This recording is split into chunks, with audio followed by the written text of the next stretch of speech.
They say divorce ruins the family tree, and marriage until death do you part. Well, to that I say we will live several lives in our lifetime.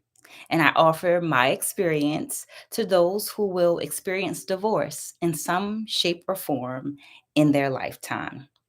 So, this day, this mindful moment, this inspirational story time is going to be a little different than some of the other ones, in part because I'm doing way more reading because I thought the content in today's session um, needed to be read so that I get all of the information in. So bear with me because I am a true believer that quotes, affirmations, and storytelling are great tools to shift our mindset. And in today's moment, I speak about that. I speak about the experience of divorce and co parenting. So let's jump into our quote for the day. It reads, "Go with your soul.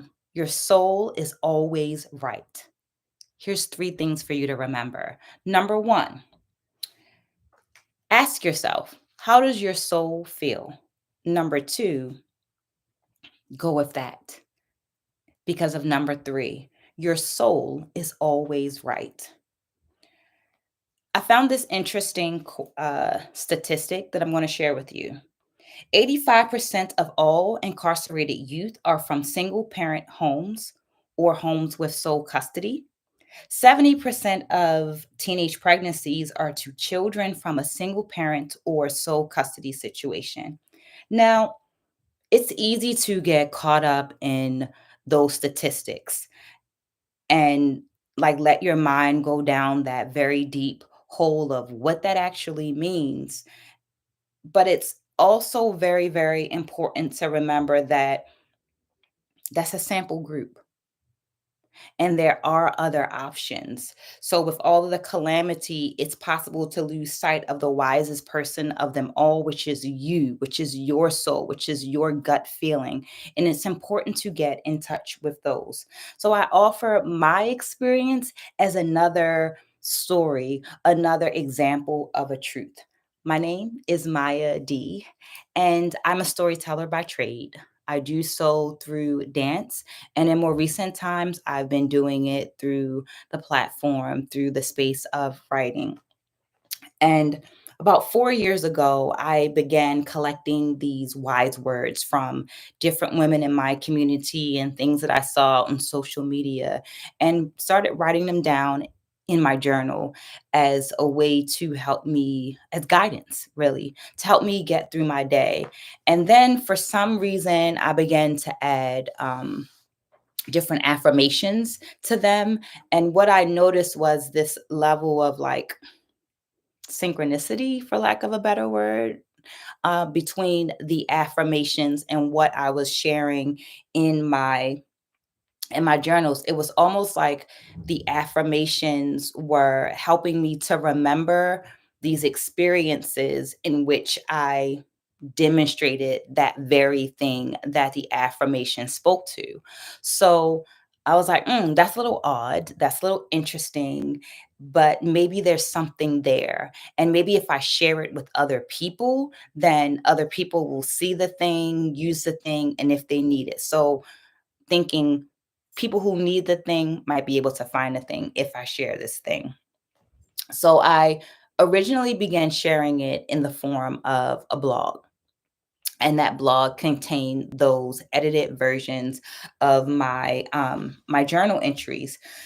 But I understand that while some of us are very into reading, some of us also like to hear stories as well. So I wanted to, in this iteration, share these stories, these experiences, these reflections in an audio version so that those of us who like to hear the thing can get the information, can get the inspiration, can get the motivation as well. So we're jumping into story time. Go ahead and pause if you're watching this on the replay, and feel free to like get that thing that makes you feel cozy, or if you're someone that likes to have something playing in the background, Just go ahead and let this play as you're finishing up that activity. Along the process, I encourage you to ask questions. Drop them in the comments below, and I'll answer them at the end, because the thought is through sharing my experiences, I facilitate, I curate a space of sharing and knowledge building. And through my sharing, that we all get better. So, here we go. A soulmate. And I'm reading because I wanted to make sure that I got all these things in.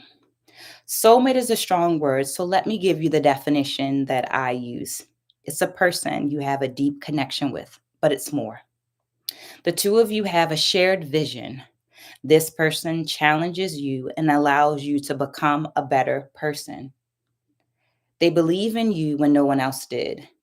And as a result, you will carry a part of them, in your heart. You will carry a part of love for that person in your heart.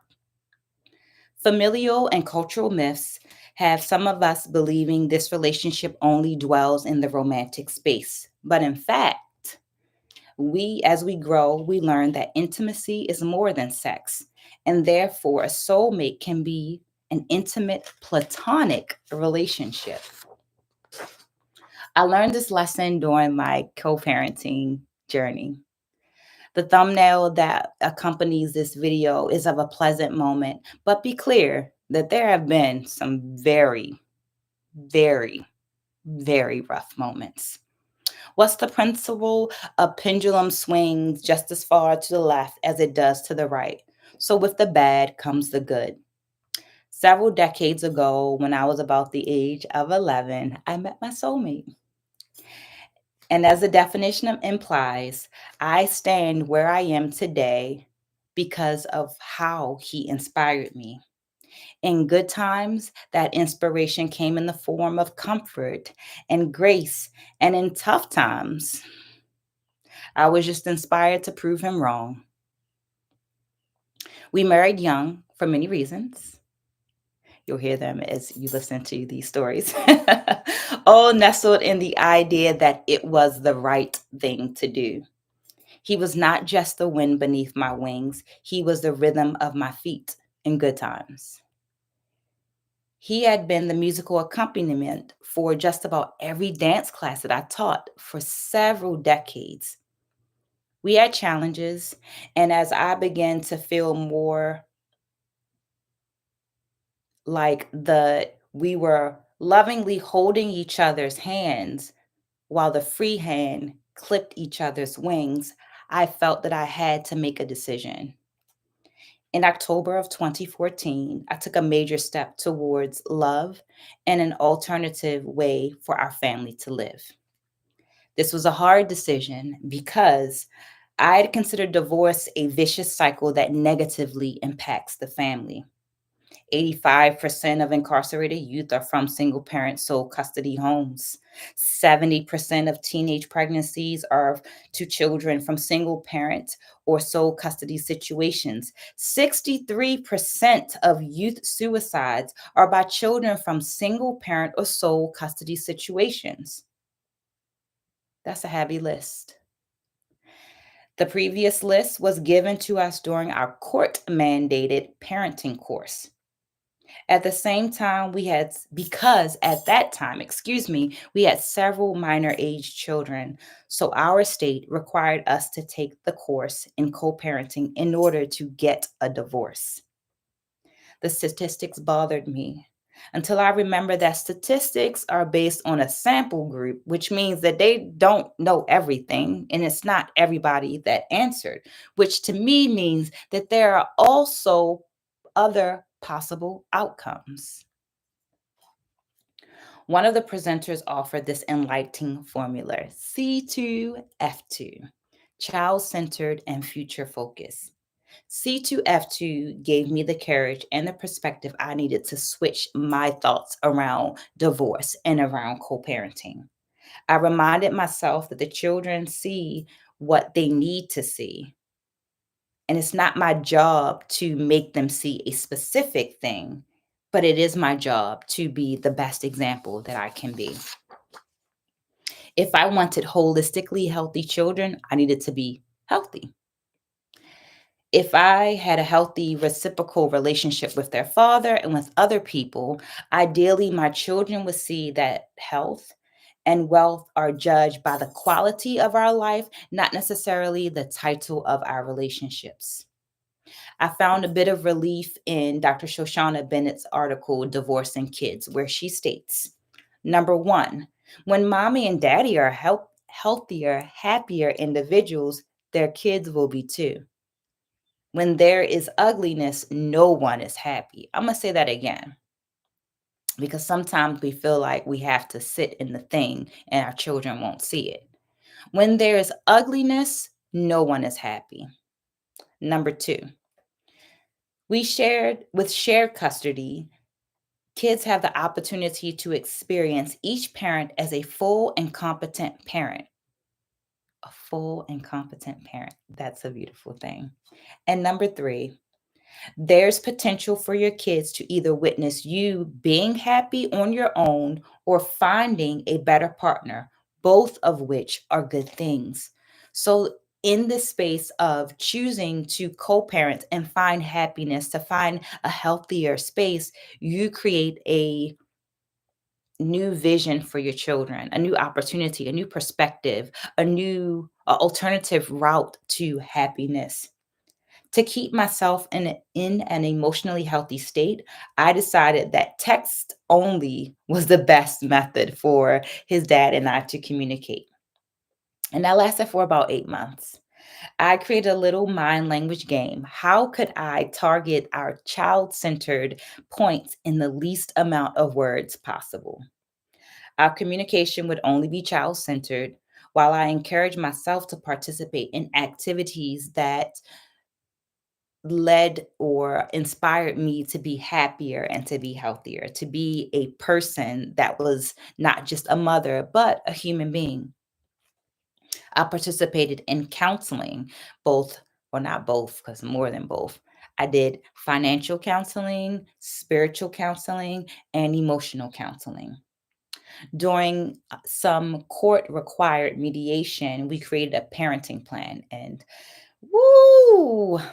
That parenting plan, let me tell you, it was definitely an out of pocket expense that I would pay for again and again because it is a beautiful thing. It's a simple thing, but it is a beautiful thing. During mediation, we voiced our different concerns and created a plan that effectively dealt with those concerns. The parenting plan is a logical document that we reference when our emotions get in the way. Even recently, like we came across something and was about to get into our feelings, and then we were able to say, like, look, remember, the document says this agreement that we made, not even a document, but this agreement that we made says X, Y, and Z. Did you follow X, Y, and Z? That's a level of accountability that I will pay for again if need be. Or I would say that I really appreciate in the time. We held each other accountable to the plan we created.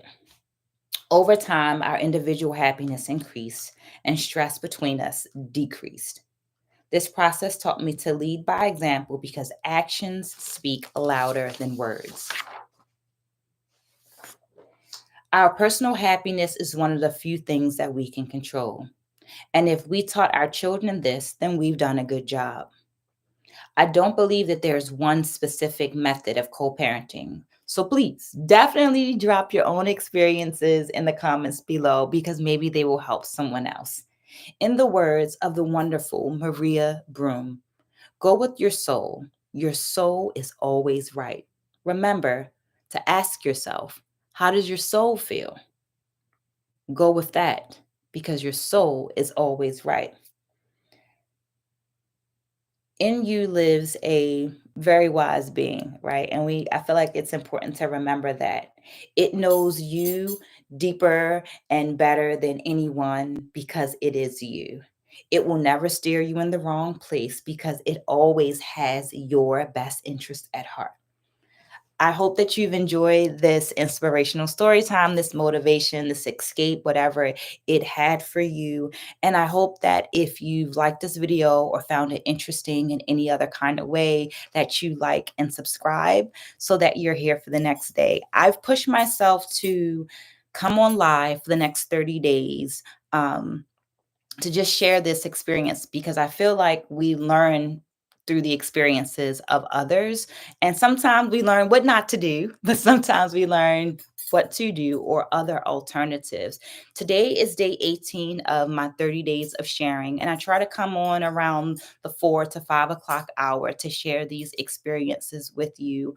And I also encourage you to drop information in because I am a human being, right? So I only know what I've experienced and what I've learned. And ideally, you have some knowledge, some wisdom that can also help me out. So feel free to drop those comments, those questions down below, or just drop a book emoji, right? Like the little, because it's a story, right? Just drop a book emoji so that I know that you're here with me. Check out those details. I also have some affirmations in the details below. And I hope to see you soon. Take care. Have a blessed day. Bye bye.